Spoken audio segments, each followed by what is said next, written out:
Next on Worcester News tonight, hundreds of volunteers prepare for a day of giving back.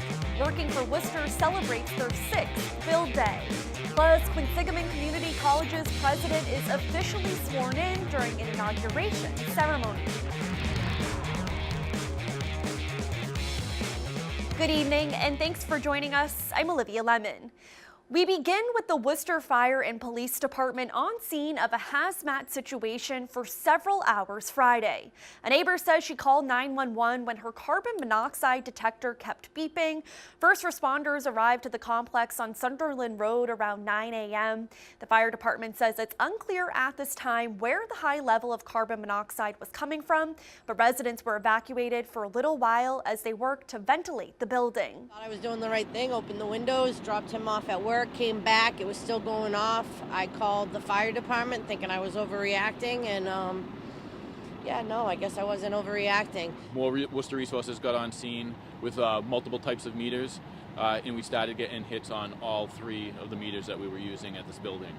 At that time, we decided to back out and call for a Tier 1 hazmat with the assistance of the state. And the state's bomb squad was also called in as a precautionary measure. Police departments across central Massachusetts honoring and remembering fallen Yarmouth officer Sean Gannon. Flags are at half-staff at the West Boylston Police Department this afternoon. Officer Gannon was shot and killed in the line of duty Thursday. The man accused of killing him appeared in court today. Prosecutors say he has a lengthy criminal history with more than 100 cases from drugs to assault. Meanwhile, police departments across the country are sending well wishes to Yarmouth Police. Governor Charlie Baker signs a sweeping criminal justice reform bill into law. The law will repeal some mandatory minimum sentences for certain drug offenses. However, it also adds a mandatory 3.5-year sentence for anyone convicted of trafficking deadly opioids such as fentanyl. Switching gears now, more than 1,000 volunteers are ready to give back to Worcester this weekend. It's all part of Working for Worcester's Build Day. College and high school students say they're excited to give back to the community. Our Chandler Walsh joins us live now to explain. Chandler? Olivia, Working for Worcester started 6 years ago in a Holy Cross dorm room. Since then, it now involves students from all of Worcester's colleges and even some high schools. Working for Worcester volunteers break ground for a new playground at Clark Street School. We got some work to do. It's in preparation for Build Day. College and high school students will be creating play spaces across the city. To get to see students come out and really make a huge difference in their community is amazing. Holy Cross senior Colleen Neighbor is this year's Working for Worcester executive director. She says she knew she wanted to be a part of the group before she even started her college career. I fell in love with the project and immediately decided that when I got on campus as a freshman, it was something that I needed to be involved in. The student-led nonprofit raised more than $150,000 through sponsors this year. Volunteers spent part of the day talking to elementary school students about what they're going to build for them. It's incredible because they just light up and you know that you're going to help their further education. Burncoat Prep will welcome this new buddy bench where anyone wanting a friend can sit and others will join them. It's just one example of what will be installed on Build Day tomorrow. Whenever you drive around Worcester, you can tell which parks you built or where you helped out, and just seeing the direct impact with the students and how happy they are. More than 1,000 volunteers will work at 23 sites. They say they're looking forward to getting their hands dirty and making a difference in the community. It'll be tough, but I think it's going to be worth it in the end to see the smiles on, everyone's face. It's about getting out into the community and impacting the people that spend their lives in this great city. See you on the 14th! Working for Worcester has already built 100 sites. This weekend will bring that number up to 123. Worcester Public Schools are on spring vacation next week, but when students come back, I'm sure many will have something extra to be excited about. Olivia? Sounds like a great day. Thank you, Chandler. Celebrating the 6th president of Quinsigamond Community College, Dr. Luis Pedraja is inaugurated in a ceremony Friday.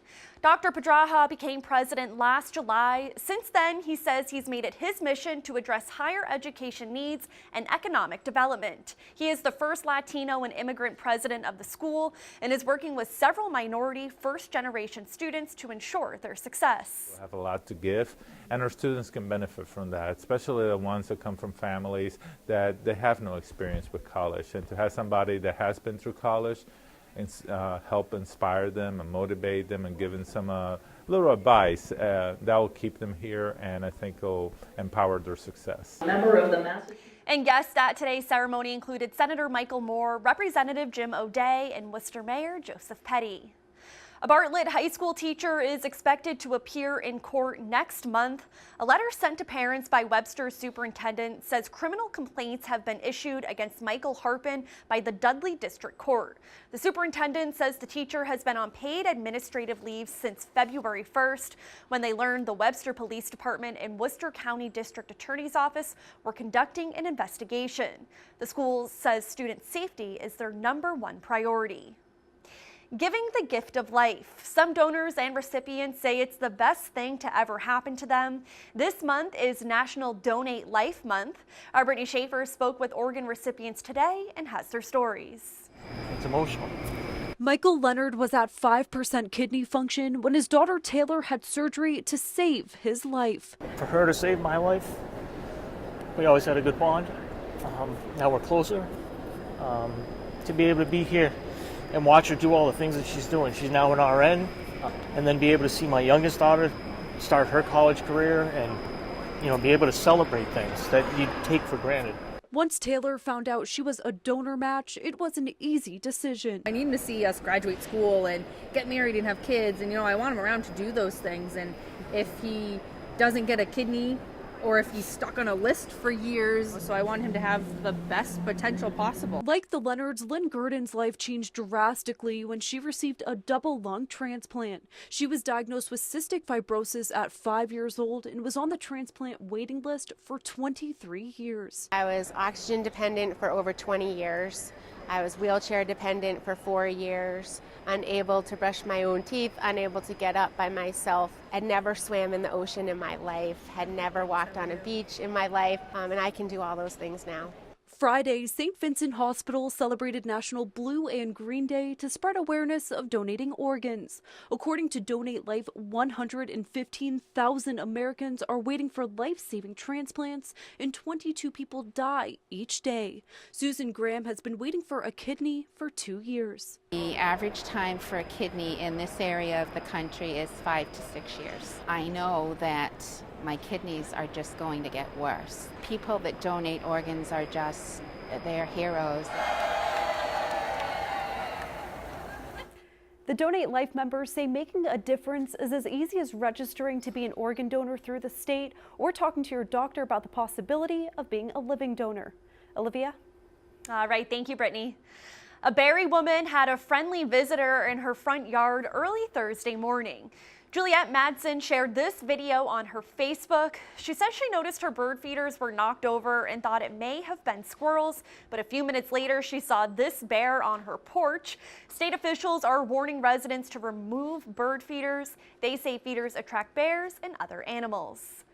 A young Central Massachusetts boy gets the chance of a lifetime Friday. 12-year-old Krish Vyas is dealing with several medical conditions, but today he was able to sign a national letter of intent through the nonprofit Team Impact. Our Roslyn Flaherty has his story. Krish Vyas becomes the newest member of the WPI baseball team. Play ball! The 12-year-old has tracheal bronchial malacia and severe scoliosis. He's had 25 surgeries in his lifetime. Through Team Impact, Krish was connected with the baseball team and signed his national letter of intent Friday. I'm really shocked because, this is a big experience. Not a lot of people get to do this. His mom, Vanita, says Krish loves playing sports, but he has limitations. His brain is moving faster than his body, and unfortunately, he doesn't have the ability and the strength to play all those sports. But she says this gives him the opportunity to be like everyone else. This gives him social opportunities. in ways that it encompasses and embraces his love of the sport. Krish has spent the last few months getting to know the team. Coach Mike Callahan says he's a great addition. Good for our guys to be, around someone like Krish, and he's a great kid. He's got a good personality. He's in good spirits, and it's good for him. It's something that I'm sure he really enjoys. And Krish says he's looking forward to being a part of the team. Getting to meet these guys, getting to meet so many great people. Now, Team Impact has matched more than 1,000 children with more than 500 colleges across the country.